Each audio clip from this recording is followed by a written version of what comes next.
Okay, so types of taxes under GST part one में हमने पहले देखा था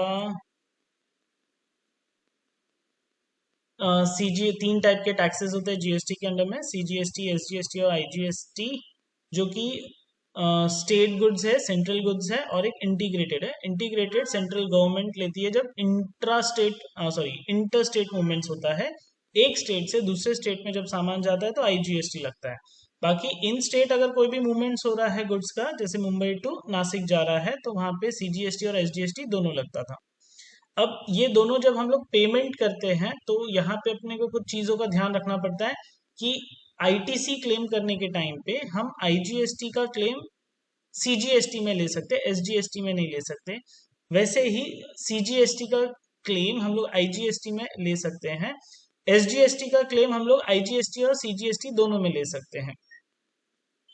अगेन यूटिलाइजेशन, यहाँ पे एक पूरा चार्ट है, CGST, CGST and IGST. SGST अगर आप क्लेम करें तो वो एसजीएसटी और आईजीएसटी में जाएगा, और आईजीएसटी क्लेम करें तो वो तीनों में जाएगा।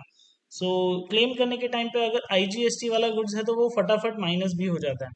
अभी सब लोग सोचते हैं कि सर इतना सारा कैलकुलेशन करेगा कौन, किस में से ना डालना है, किस में से निकालना है, तो कोई आपको टेंशन लेने की जरूरत नहीं है। पूरा पोर्टल ऑटोमेटिक करता है, हमको सिर्फ बिल डालना रहता है और फिगर्स डालने रहते हैं परचेज और सेल्स के। जीएसटी रिटर्न्स जब हम लोग करते हैं तो 3 स्टेप रिटर्न्स होता है। लोगों को ये एक गलत फहमी, ऐसा मैं बोल सकता हूँ कि 37 टाइप्स के रिटर्न्स है एक साल में। वो 37 रिटर्न्स नहीं है, 37 स्टेप्स है, क्योंकि हर महीने में 3 स्टेप में रिटर्न क्लियर होता है। जीएसटीआर 1 मारते हैं, फिर जीएसटीआर 2 होता है, फिर जीएसटीआर 3 होता है। तो तीनों 3 स्टेप रिटर्न है कि एक रिटर्न मारने के लिए 3 स्टेप्स लगते हैं। तो 12 महीने में हम लोग को 13 रिटर्न मारना है, मैं ऐसा बोलूंगा।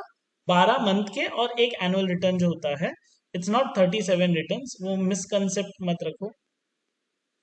ओके, कुछ हमने देखा था जीएसटीआर 1, 2, 3, जीएसटीआर 9 और जीएसटीआर 3 भी। ये एक नॉर्मल रेगुलर, अगर आप ये कर रहे हो, डीलर हो, रेगुलर डीलर है, जैसे कि आपने जीएसटी नंबर लिया है जिसमें 20 लाख का आपका एनुअल लिमिट से ज्यादा का टर्नओवर कर रहा है, और आपको जीएसटी नंबर लिया है और आप जीएसटी पेमेंट कर रहे हो। इन दैट सिनेरियो ये कुछ रेगुलर रिटर्न्स है जो आपको लगेंगे। जीएसटीआर 1 सेल्स के लिए, जीएसटीआर 2 परचेज के लिए, जीएसटीआर 3 फाइनल रिटर्न के लिए, और पेमेंट ऑफ टैक्स होता है जो 20th ऑफ नेक्स्ट मंथ होता है। जीएसटीआर 9 एनुअल रिटर्न के लिए था। जीएसटीआर 3 भी प्रोविजनल रिटर्न है, जुलाई टू दिसंबर के लिए। 3 बी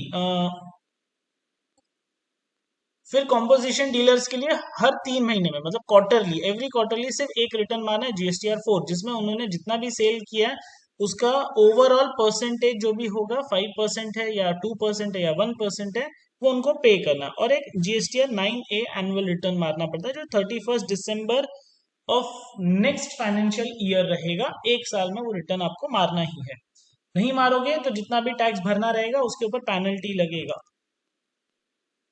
ओके, कुछ अलग रिटर्न्स हमने देखे थे। जीएसटीआर 5 था जो कि एनआरआई के लिए है, जीएसटीआर 6 था जो इनपुट सर्विस डिस्ट्रीब्यूटर्स है, जीएसटीआर 7 था जो टीडीएस वालों के लिए है। आप बोलोगे, पूछोगे कि सर ये टीडीएस वाले कौन होते हैं, तो टीडीएस वाले सर्विस इंडस्ट्रीज में गाइस ज्यादा होते हैं। जैसे एजुकेशन सर्विस है, या सीए फर्म है, या कोई भी है ना, कंसल्टेंसी फर्म है। तो इन लोग है ना, किसी को पेमेंट करते तो टीडीएस बहुत काट के देते हैं। इवन कॉलेज भी जब सैलरी देता है तो किसी को सैलरी अगर एक लिमिट से ज्यादा है तो एक तो उनका पीटी कटता है, वो तो फिक्स है, एक उनका टीडीएस कटता है एवरी मंथ जो भी सैलरीज आएगी। तो अगर सोचो कि उसका एनुअल टर्नओवर है ना, टीडीएस जितना कटा है उससे कम है, तो वो टीडीएस अमाउंट उसको रिफंड आ जाता है, लेकिन उसके लिए उसको इनकम टैक्स रिटर्न मारना पड़ेगा, नहीं तो नहीं होगा। सो उनके लिए जीएसटीआर 7 है। जीएसटीआर 8 यहाँ पे for supplies effected through e commerce, Amazon, Flipkart, इन सब के लिए। जीएसटीआर 10 फाइनल रिटर्न है। जीएसटीआर 10 फाइनल रिटर्न मतलब वो पूरे जीएसटी पोर्टल का, आपके बिजनेस का लास्ट रिटर्न होगा, बिकॉज वो कैंसलेशन या सरेंडर के लिए किया जाता है। जीएसटीआर 11 है, detail of inward supplies to be furnish by person having UIN and claiming refund. आगे बढ़ते हैं, लेट फीस हमने यहाँ पे देखा था 5,000 या 50 rupees per day, which ever is maximum, which ever is maximum, ऐसा इन लोग चार्ज करते हैं। पेमेंट रिफंड आप कब क्लेम कर सकते हो, तो ये तीनों में आप पेमेंट रिफंड क्लेम कर सकते हो। इसके कुछ कैटेगरीज है। यस, रिफंड हम तभी क्लेम कर सकते हैं जब हमने एक्सेस टैक्स पेमेंट किया है, या हमने परचेस के अंडर में हम लोग आईटीसी क्लेम कर रहे हैं, या फिर हम लोग ने यूएन बॉडीज या एम्बेसी को कोई परचेस किया था या पेमेंट किया है, तो वो सेट ऑफ करेंगे, उसके बाद जो अमाउंट बचता है वो रिफंड आ जाएगा अपने को, लेकिन उसके लिए जीएसटी पोर्टल पे वो क्लिक करना पड़ेगा। या इंटरनेशनल टूरिस्ट है तो टैक्स रिफंड आ जाएगा, या फाइनलाइजेशन ऑफ प्रोविजनल असेसमेंट है तो टैक्स रिफंड आ जाएगा। अच्छा, और एक पेमेंट किसको करना रहता है, वो भी यहाँ पे एक पॉइंट है। यस, सो पेमेंट जीएसटीआर 3 से हम पेमेंट कर सकते हैं आरसीएन के अंडर में, ई कॉमर्स ऑपरेटर है, टीडीएस या टीसीएस के अंडर में है, या डीलर है किसी भी टाइप के, तो जीएसटी आपको पे करना है। और एक है बहुत सिंपल सा, 20 लाख के ऊपर का टर्नओवर है तो जीएसटी पे करना ही है। और जीएसटी गाइस हम लोग कैश पे कर सकते हैं कि नहीं, ये आप लोग मुझे बताओ। मेरे को 5 लाख रुपए का जीएसटी पेमेंट करना है, कैश में भर सकता हूँ जाके मैं? नहीं। Very good. यस, एक सर्टेन अमाउंट है, उसके ऊपर का आपको पेमेंट ऑनलाइन करना है, cash payments are not allowed.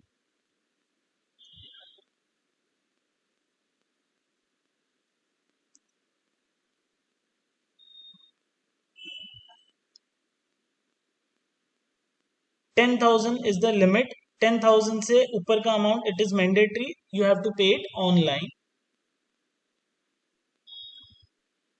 Okay, now अभी कैलकुलेट कैसे करेंगे जीएसटी को, सो यहाँ से हमारा पार्ट 2 स्टार्ट होता है। How to calculate GST refunds. एक बहुत सिंपल तरीके से हम लोग बोलते हैं कि मिस्टर बी है, जो इसका जीएसटी लाइबिलिटी था सितंबर मंथ का 50,000 रुपीज का, बट है ना एक जीरो ज्यादा दबा दिया, तो मिस्टर बी ने है ना जीएसटी पेमेंट कर दिया 5 लाख रुपए का। अभी मिस्टर बी है ना, उसने 4.5 लाख एक्सेस क्लेम किया है, एक्सेस पे किया है, तो उसको क्लेम करना है रिफंड। तो क्या वो क्लेम करने के लिए अवेलेबल है उसको? तो यस, वो क्लेम कर सकता है, लेकिन एक कंडीशन है। क्लेम जब एक्सेस पेमेंट होता है ना, तो जो भी डेट को उसने पेमेंट किया है ना, उसके 2 साल के अंदर वो कभी भी रिफंड क्लेम कर सकता है, 2 इयर्स, ओके। उसके बाद नहीं। यहाँ पे कोई तो एक स्टूडेंट था जिसने पूछा था कि लास्ट टू लास्ट ईयर का उसका कुछ टैक्स का रिफंड क्लेम करना बाकी था, तो यहाँ पे उसका आंसर्स है कौन सी डेट से उसने किस चीज के लिए वो रिफंड क्लेम कर रहा है। पहले तो ये एक चीज है, उसने एक्सेस पेमेंट किया है, तो डेट ऑफ पेमेंट जो भी है वो दिन से 2 इयर्स तक के बीच में वो ले सकता है क्लेम, रिफंड ले सकता है। एक्सपोर्ट इंपोर्ट गुड सर्विसेज है तो डिस्पैच डेट, लोडिंग या पासिंग फ्रंटियर वाला जो भी डेट रहेगा वो डेट पे वो रिफंड क्लेम कर सकता है, अगर 2 इयर्स नहीं हुआ है तो। आईटीसी अगर इनपुट टैक्स क्लेम कर रहा है, टैक्स एग्जेम्पशन वाले गुड्स है या निल रेट वाले गुड्स के अगेंस्ट में, तो last date of financial year to which the credit belongs. Financial year से क्रेडिट सॉरी, मैं इसको ऐसे बोलूंगा, जो भी डेट को उसने है ना ये किया है, सेल्स किया है, सेल्स करने की डेट के बाद अगर उसने जीएसटीआर 2 और 1 दोनों सबमिट कर दिया है, वो डेट से 1 साल ही पकड़ो आप नेक्स्ट फाइनेंशियल ईयर तक। फॉर एग्जाम्पल December 31 को हमारा है ना जीएसटी फाइनल हो जाता है। अब उस पर्सन ने 2000, अभी 2022 चल रहा है, तो 2021 सितंबर में उस पर्सन ने क्लेम करना था, बट उसने क्लेम नहीं किया, और सेल्स सितंबर मंथ का है 2021, तो 22 31 दिसंबर तक वो पर्सन कभी भी क्लेम कर सकता है। 1 जैन 2023 के बाद वो क्लेम नहीं कर पाएगा आईटीसी। सो ये प्रोसीजर है, तो उसको ध्यान रखना है। फाइनलाइजेशन ऑफ प्रोविजनल असेसमेंट है, तो date of which tax is adjusted, जो भी टैक्स एडजस्ट किया रहेगा वो डेट से 2 इयर्स तक का क्लेम कर सकता है। ओके, एक और बेनिफिट, इतना बड़ा टैक्स अगर है गवर्नमेंट के पास, तो डिले अगर रिफंड प्रोसेस होने में गवर्नमेंट से लेट होता है, तो गवर्नमेंट 24% आपको इंटरेस्ट देगी। कंडीशन गवर्नमेंट से डिले हुआ है, आपसे नहीं। आप बोलोगे कि 2 साल तक मैं रिफंड करता ही नहीं, 1 साल पूरा रखने देता हूँ ना, बैंक में तो 6% एफडी मिलेगा या 8% मैक्सिमम मिल जाएगा, मैं ना जीएसटी पोर्टल पे एडिशनल पैसा डाल के छोड़ देता हूँ। तो ऐसा नहीं होता है गाइज। आपने रिफंड क्लेम के लिए डाल दिया तो वहां पे तुरंत आपको with in one working 1 month का वर्किंग डेट आता है, उसके अंदर वो क्लेम हो जाता है। कंडीशन कि आपने जिसको जीएसटी पे किया उसने भी पेमेंट कर दिया है उसका जीएसटी का, तो आपको रिफंड आ जाएगा। अगर उसने पे नहीं किया तो आपको मैसेज आ जाएगा कि जीएसटी अभी तक पोर्टल पे दिख नहीं रहा है रिफंड का। एंड गाइस, बहुत सारे लोग ऐसे दिमाग लगाते थे कि हम लोग जीएसटी पोर्टल पे एडिशनल पेमेंट डाल देते हैं तो 24% इंटरेस्ट मिल जाएगा, बट वो नहीं हो सकता है। नेक्स्ट पॉइंट है जीएसटी के रिटर्न की डेट्स है, ये मैंने पहले ही बता दिया था आपको। आप लोग स्क्रीनशॉट भी लेके रख सकते हो, या ये एक फाइल है जो मैं क्लासरूम में अपलोड कर रहा हूँ, तो वहाँ पे भी आप देख सकते हो। Okay, again this is the repeated slide. हाँ, अभी जीएसटी रिटर्न करते हैं ना तो उसका पूरा प्रोसीजर क्या होता है। तो फॉर एग्जांपल हमने यहाँ पे जीएसटीआर 1, 2, 3 तीनों रखे। जीएसटीआर 1 सेल्स का होता है, जो कि नेक्स्ट मंथ की 10 तारीख तक अपने को भरना है। तो अभी मार्च में हम लोग जो भी सामान बेच रहे हैं ना, वो अप्रैल के 10 तारीख तक हम लोग को सेल्स का पूरा डिटेल्स अपलोड कर देना है जीएसटी पोर्टल पे। उसके बाद है ना, 5 दिन के गैप के बाद, मतलब जीएसटी पोर्टल भी वर्किंग करता है, फिर वो आपको वापस से 15th ऑफ नेक्स्ट मंथ, मतलब अप्रैल की 15 तारीख तक है ना, जीएसटीआर 2 की सारी डिटेल्स ऑटोमेटिक आ जाएगी, ऑटोमेटिक बेनिफिट। अब यहाँ पे एक क्लैश है कि समझो अपन ने किसी से परचेज किया था ना, वो पर्सन ने जीएसटी पोर्टल पे एंट्री डाला ही नहीं। अब यहाँ पे क्लैश होगा। तो हमको वो डालना है, और हमको सामने वाले को भी कोऑर्डिनेट करना पड़ेगा कि आपने अभी तक पोर्टल पे डाला नहीं है, मुझे शो नहीं कर रहा है। अभी आप ये क्यों बोलोगे, क्योंकि आपको नहीं तो रिफंड नहीं आएगा। परचेज का अमाउंट रिफंड आता है सेल्स के बाद वापस से। फिर वो उसको वो डिटेल सारी आपको समझो दिख रही है, सारे के सारे बिल्स दिख रहे हैं, तो आप सारे टिक करके ओके करोगे, वापस वो जीएसटी पोर्टल पे जाएगा। फिर 5 दिन के बाद 20th of the April month में आपको जीएसटीआर 3 का डिटेल दिखेगा। अगर आपका ज्यादा टैक्स हो रहा है तो आपको पे करने के लिए ऑप्शन आएगा, अगर आपका कम टैक्स हो रहा है तो आपको रिफंड के लिए ऑप्शन आएगा। And you can do that process और कंप्लीट हो जाएगा। एकदम सिंपल और इजी प्रोसेस रखा है पोर्टल पे।